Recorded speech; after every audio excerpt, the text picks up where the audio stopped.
you, plus ESPN Radio on Sirius XM Channel 80, plus ESPN Radio simulcast over the live national television airwaves of ESPN News. Number to call up, as always, is 888-SAY-ESPN. That's 888-729-3776. The Stephen A. Smith Show on ESPN Radio is presented by Progressive Insurance, celebrating 7 years and over 700 cars donated to veterans. Learn more at keys2progress.com.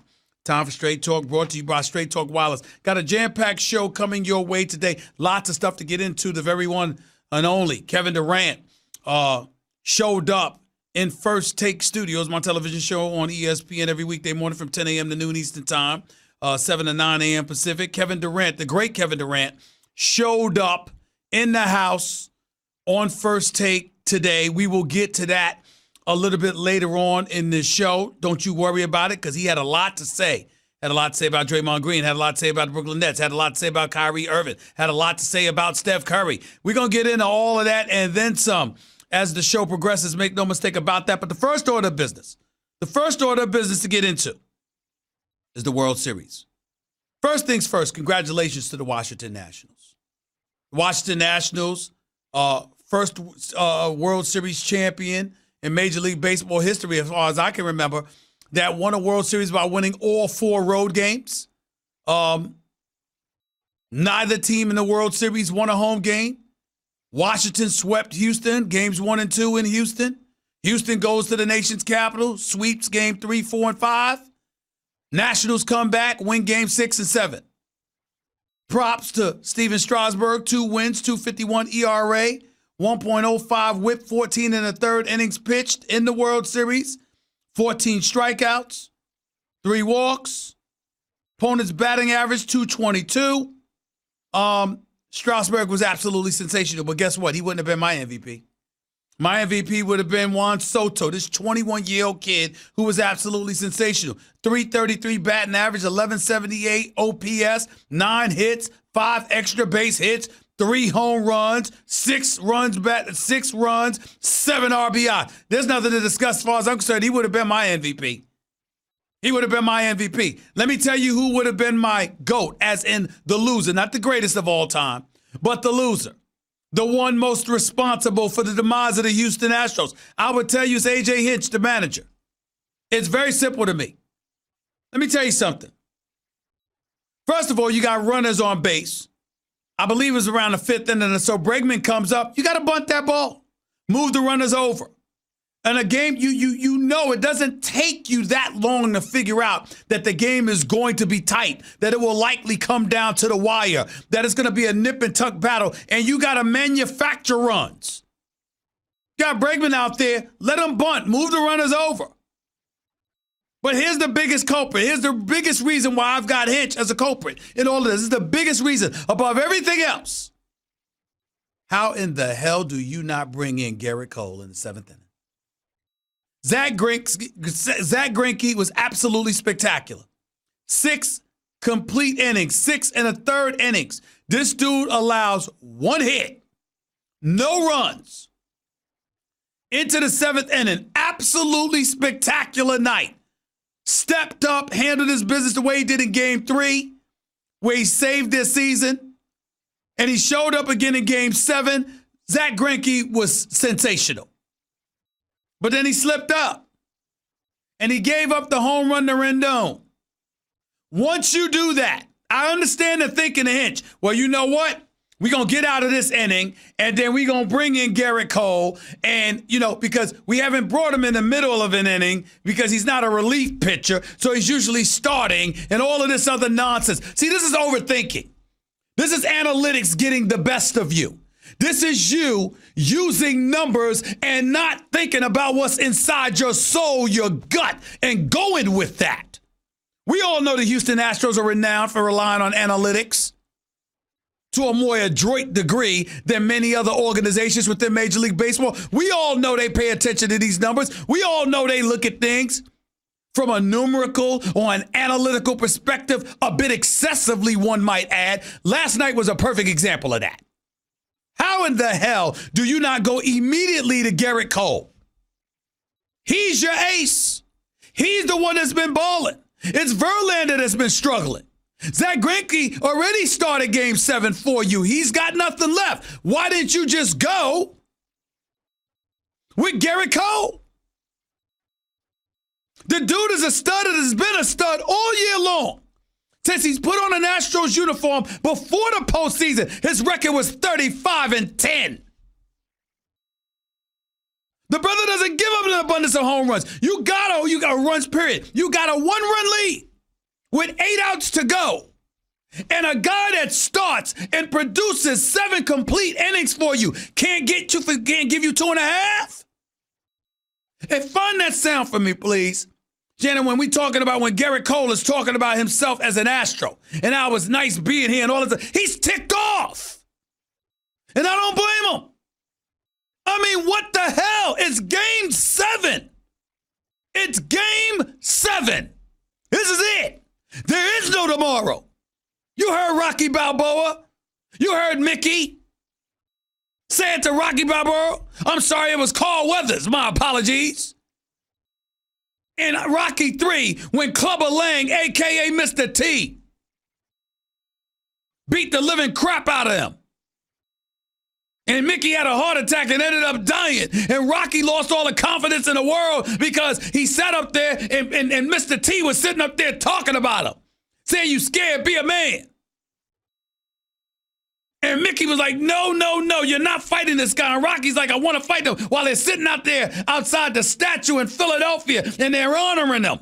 He's like, what do you mean? I want to fight this guy. And Mickey said, you'll do it without me. And he walked away. And Clubber Lang, a.k.a. Mr. T, said, hey, woman, talking to his wife. Hey, woman.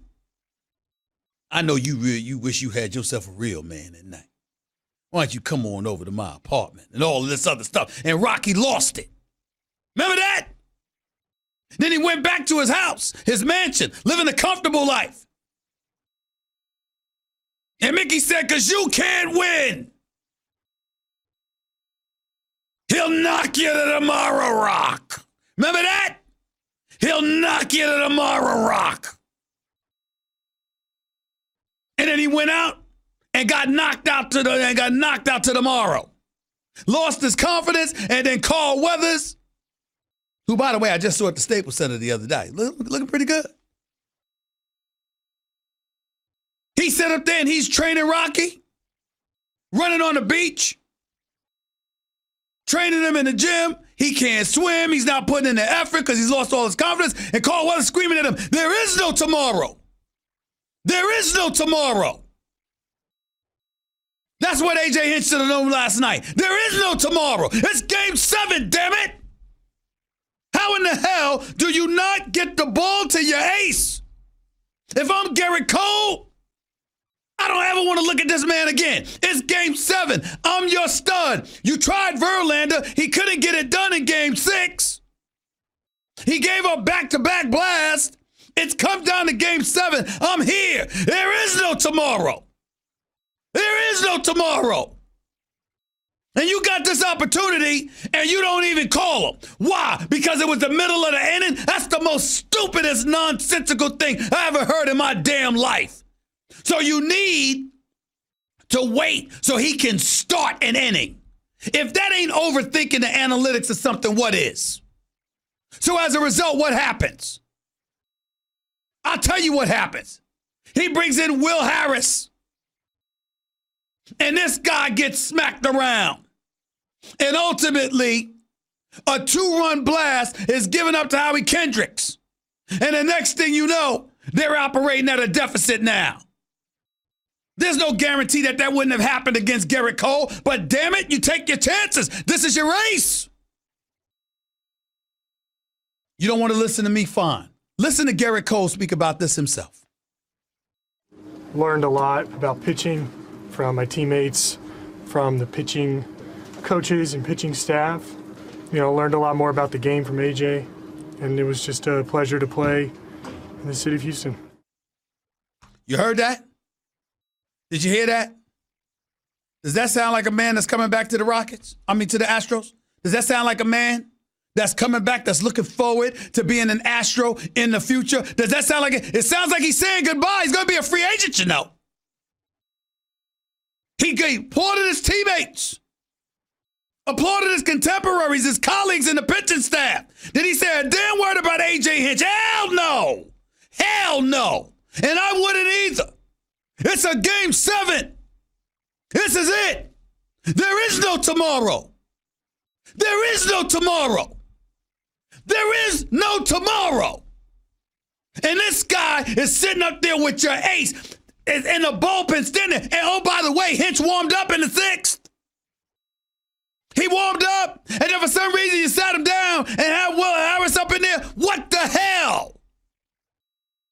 I mean, this is some unbelievable stuff. It really is. I'm so sad.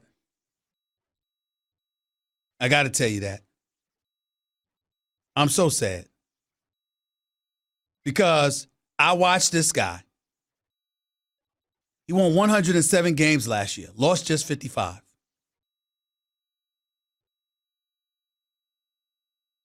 In the 5 years that he's managed the Houston Astros, his record is 481 and 329.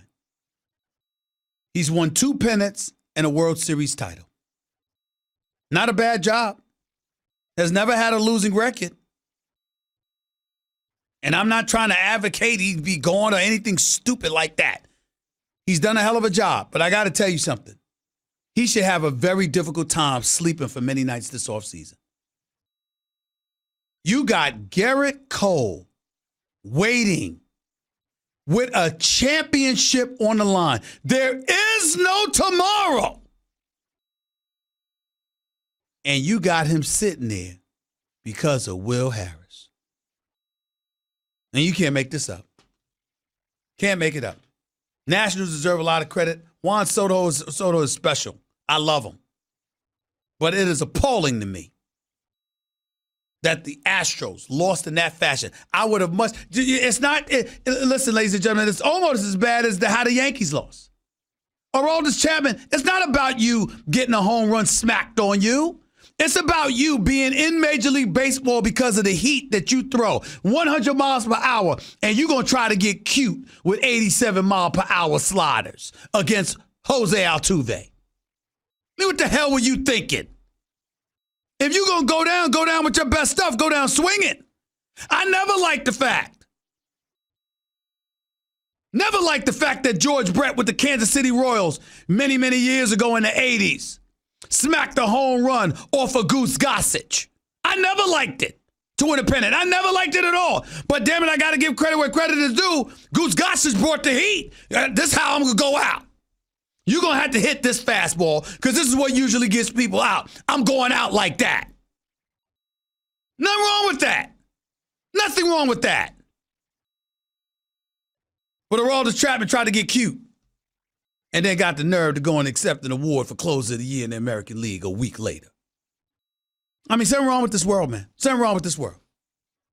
888-SAY-ESPN. It's 888-729-3776. A.J. Hinch, you got Garrett Cole there. No wonder Garrett Cole wants to leave. I hope he wants to come to the Yankees. And I hope Brian Cashman sits up there and could you please, listen, you're going to sleep well at night. I saw the quote, Brian Cashman.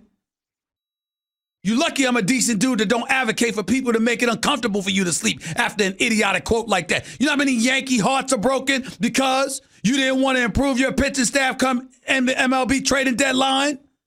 And you're going to sit up there and say, I'm satisfied with what we got? And then, oh, by the way, we didn't lose because of pitching. After your closer gave up a blast to lose the ALCS. I mean, you just can't make the stuff up. I'm telling you, people are comfortable. This is why I miss George Steinbrenner.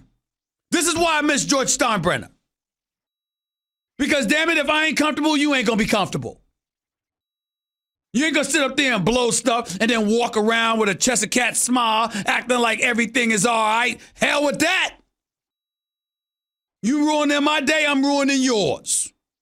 Plain and simple. 888-SAY-ESPN. That's 888-729-3776. Speaking of ruined days, there's no way that these are pleasant days for the Golden State Warriors. You lose Kevin Durant. Klay Thompson goes down with an ACL tear. You come into this season, Your defense looks horrid. You got 9 guys 23 years of age or younger, and that's somehow an excuse for you being one of the most horrific defenses we've seen in quite some time. Then you salvage a victory against the New Orleans Pelicans. You're feeling yourself a little bit. And then after that, you turn around and against the Phoenix Suns, by the way, being well coached by Monty Williams. Remember him? Former coach in New Orleans, former assistant in various places, and most lately Philadelphia. Remember, him and his family touched all of our hearts when his wife and at least one child, not a couple. I don't have the story in front of me, so forgive me if I messed that up in any way, but when they tragically lost their life in a car accident. And I remember, to know Monty Williams in any way, your heart goes out to him. Your heart goes out to anybody in that particular situation.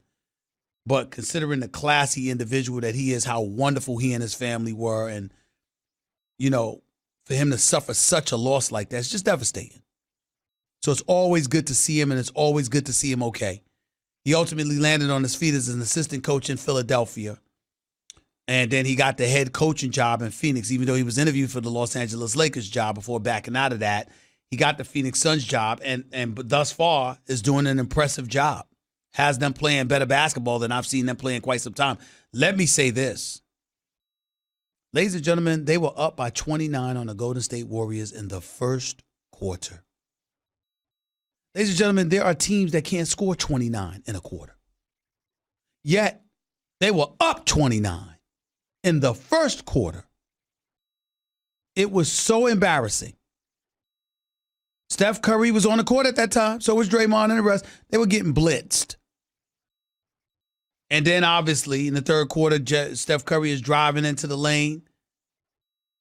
Aaron Bain, former Boston Celtics, who had some really good numbers last night, slid over into the lane to try to draw the offensive foul, something that a lot of people think should be outlawed because you're coming from the weak side, you're trying to help and draw offensive fouls, and that's just a recipe for disaster, for guys to just really find themselves in precarious situations. Nevertheless, Steph Curry ended up breaking his left hand because Aaron Bain's body fell on that hand. We don't know how long he's going to be out or whatever, and obviously the Warriors season is over for all intents and purposes.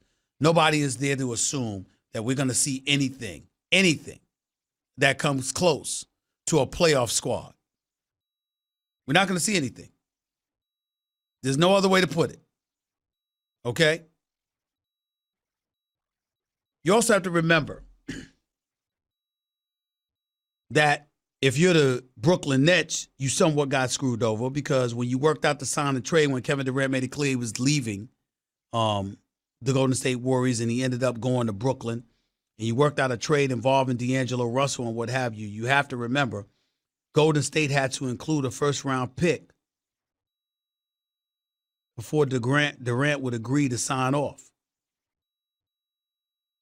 The Warriors begrudgingly gave it up and did so with a heavy condition. That condition was a top 20 pick protection, meaning if the Warriors either make the playoffs as a low seed or miss the playoffs altogether, they keep their 2020 first-round pick. That's what you're talking about here. So since they're going to miss the playoffs, they get to keep their pick, and the Brooklyn Nets don't get it. Now, let me say this about Steph Curry's injury. And we made news the other day because obviously I talked about how the Golden State Warriors looked like trash defensively. And Steph Curry was asked about it and, spoke about how it's easy for people to kick you when you're down, critics and all of this other stuff. And clearly he was talking about me. I appreciate him watching First Take. Thank you very much. He'll have more time to watch it now. But I will say this. I took no offense to what Steph Curry said. Steph Curry's a great dude, man. He's a great person. He's a great champion. He's the greatest shooter, the greatest sniper that I've ever seen in NBA history. He's class personified. He's good people. It's just that their defense was horrible. And somebody needed to say it because for the most part, defense is about effort. And it should never look that bad as the Golden State Warriors have looked in this first 4 or 5 games of the season. Period. I don't give a damn what anybody says. Having said all of that, now that Steph Curry is hurt, I got to tell you something. I hope he makes a speedy, full recovery. I'm not wishing any harm or ill will towards him or anything like that. But I got to tell you, I'm glad he's hurt. I'm glad that he doesn't have to play with these bunch of dudes right now. I'm really glad. When you're that great and you're relatively miniature, this ain't LeBron James at 6'9", 260, like a locomotive, hurting most of the people that make contact with him. This is the other way around. Steph Curry is a significantly smaller and more finesse player.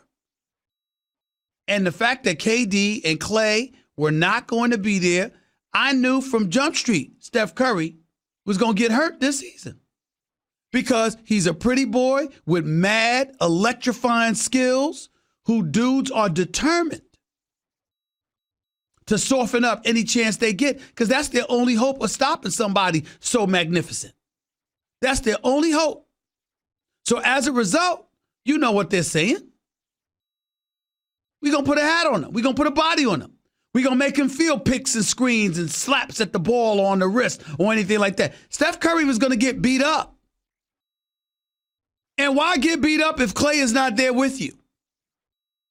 Why get beat up as a 3-time champion and a 5-time participant in an NBA Finals for a team that's going nowhere when you can rest your body after 5 straight years of getting to the finals and then come back next year when you and Clay are both healthy and do damage then? Why not? That's what I believe. That's what I truly, truly believe as being the right way to go. What about the rest of y'all? 888-SAY-ESPN. It's 888-729-3776. To your calls and more in just a minute, so don't touch that dial. You're listening live to the Stephen A. Smith Show, ESPN Radio, ESPN News. Remember, coming back, I'll also play some excerpts for you from Kevin Durant's appearance on First Take. He had a lot to say about a few things. I'm going to make sure we air that for y'all right here on the Stephen A. Smith Show, ESPN Radio, ESPN News. So please do not touch that dial. By the way, go to the Home Depot to add personality and style to your room with a wide selection of on-trend tile all in one place. Choose the Home Depot as your free, no-hassle carpet installation partner, where free really means free on purchases over $499 through November 6th.